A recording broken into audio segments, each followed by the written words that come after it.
کہ یہ ساری برکت صرف اور صرف اس بچے نبی کریم صلی اللہ علیہ وآلہ وسلم کی وجہ سے ہے۔ یہ بات آس پاس کی عورتوں میں بھی مشہور ہو گئی، مگر ان کی بکریاں اب بھی بہت کم دودھ دیتی تھیں۔ ہمارے گھر میں مگر ہر طرف برکت ہی برکت نظر آنے لگی۔ دوسرے لوگ حیرت میں تھے۔ اس طرح 2 مہینے گزر گئے۔ 2 مہینے کی عمر میں آپ صلی اللہ علیہ وآلہ وسلم چلنے لگے، 8 مہینے میں بات کرنے لگے اور 9 مہینے کی عمر تک صاف صاف گفتگو کرنے لگے۔ اس دوران آپ صلی اللہ علیہ وآلہ وسلم کی بہت سی برکتیں ظاہر ہوئیں۔ حضرت حلیمہ سعدیہ فرماتی ہیں، جب میں آپ صلی اللہ علیہ وآلہ وسلم کو اپنے گھر لائی تو بنو سعد کا کوئی گھر ایسا نہ تھا جس سے مشک کی خوشبو نہ آتی تھی۔ اس طرح سب لوگ آپ صلی اللہ علیہ وآلہ وسلم سے محبت کرنے لگے۔ جب ہم نے آپ صلی اللہ علیہ وآلہ وسلم کو دودھ سے جدا کیا تو آپ صلی اللہ علیہ وآلہ وسلم کی زبان مبارک سے یہ الفاظ نکلے، اللہ تعالیٰ بہت بڑا ہے، اللہ کے لیے بے انتہا تعریفیں ہیں، اسی کے لیے صبح و شام تسبیح ہے۔ یہاں تک کہ آپ صلی اللہ علیہ وآلہ وسلم 2 سال کے ہو گئے۔ جب آپ صلی اللہ علیہ وآلہ وسلم 2 سال کے ہوئے تو ہم آپ کو لے کر آپ کی والدہ کے پاس آئے۔ اس عمر میں بچوں کو ان کے والدین کے حوالے کر دیا جاتا تھا، مگر چونکہ ہم آپ صلی اللہ علیہ وآلہ وسلم کی برکتیں دیکھ چکے تھے،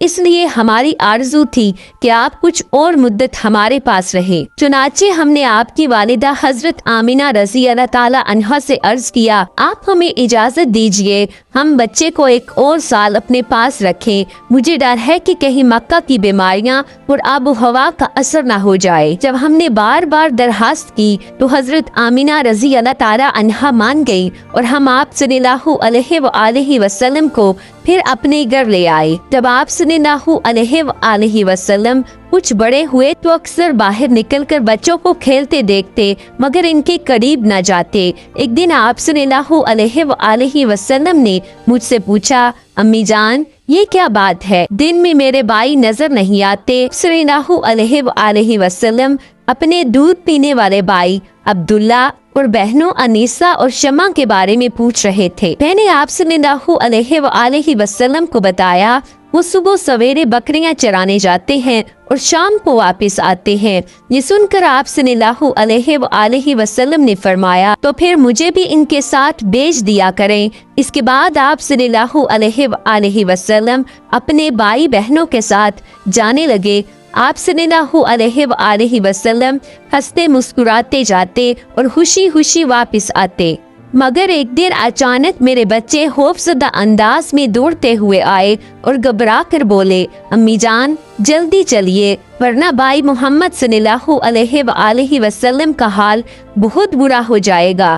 یہ سن کر ہمارے تو ہوش اڑ گئے۔ ہم دوڑ کر وہاں پہنچے تو دیکھا آپ صلی اللہ علیہ وآلہ وسلم کھڑے ہیں۔ چہرہ زرد تھا اور رنگ اڑا ہوا تھا، مگر یہ حالت کسی تکلیف کی وجہ سے نہیں بلکہ فرشتوں کو دیکھ کر تھی۔ حضرت حلیمہ سعدیہ رضی اللہ تعالی عنہا فرماتی ہیں، ہم نے آپ سے پوچھا کہ کیا ہوا؟ آپ صلی اللہ علیہ وآلہ وسلم نے بتایا، میرے پاس 2 آدمی آئے، وہ سفید کپڑے پہنے ہوئے تھے، وہ دونوں حضرت جبرائیل علیہ السلام اور حضرت میکائیل علیہ السلام تھے۔ ان میں سے ایک نے دوسرے سے کہا، کیا یہ وہی ہے؟ دوسرے نے جواب دیا، ہاں یہ وہی ہے۔ پھر وہ دونوں میرے قریب آئے، مجھے پکڑا اور زمین پر لٹا دیا۔ اس کے بعد میرا سینہ کھولا اور اس میں سے کچھ تلاش کرنے لگے۔ آخر کار انہیں وہ چیز مل گئی اور انہوں نے اسے نکال کر پھینک دیا۔ آپ صلی اللہ علیہ وآلہ وسلم نے مزید فرمایا، میں نہیں جانتا وہ چیز کیا تھی۔ ایک اور روایت میں آتا ہے کہ وہ چیز ایک کالے رنگ کا دانہ تھا۔ یہی انسان کے جسم میں شیطان کا گھر ہوتا ہے اور شیطان یہی سے اثر ڈالتا ہے۔ اس وقت میرے شوہر عبداللہ بن حارث نے مجھ سے کہا، حلیمہ مجھے ڈر ہے کہ کہیں اس بچے کو کوئی نقصان نہ پہنچ جائے، بہتر ہے کہ اسے اس کے گھر والوں کو واپس پہنچا دے۔ میں نے کہا ٹھیک ہے۔ پھر ہم آپ صلی اللہ علیہ وآلہ وسلم کو لے کر مکہ کی طرف روانہ ہوئے۔ جب میں مکہ کے ایک بیرونی علاقے میں پہنچی تو اچانک آپ صلی اللہ علیہ وآلہ وسلم غائب ہو گئے۔ میں آوازیں دینے لگی اور بہت پریشان ہو گئی۔ حضرت حلیمہ رضی اللہ تعالی عنہا فرماتی ہیں میں گھبرائی ہوئی حالت میں مکہ پہنچی، نبی پاک صلی اللہ علیہ وآلہ وسلم کے دادا حضرت عبد المطلب کے پاس گئی۔ میں نے کانپتے ہوئے کہا میں آج رات محمد صلی اللہ علیہ وآلہ وسلم کو لے کر آ رہی تھی، جب میں بلائی علاقے میں پہنچی تو وہ اچانک کہیں غائب ہو گئے، خدا کی قسم میں نہیں جانتی وہ کہاں گئے۔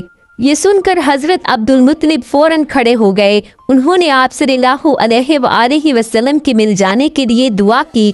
آپ صلی اللہ علیہ وآلہ وسلم کی تلاش میں نکل پڑے، ان کے ساتھ ان کے قریبی لوگ بھی تھے۔ تلاش کرتے کرتے جب وہ وادی میں پہنچے تو ایک درخت کے نیچے انہیں ایک لڑکا کھڑا نظر آیا، اس درخت کی شاخیں بہت گھنی تھیں۔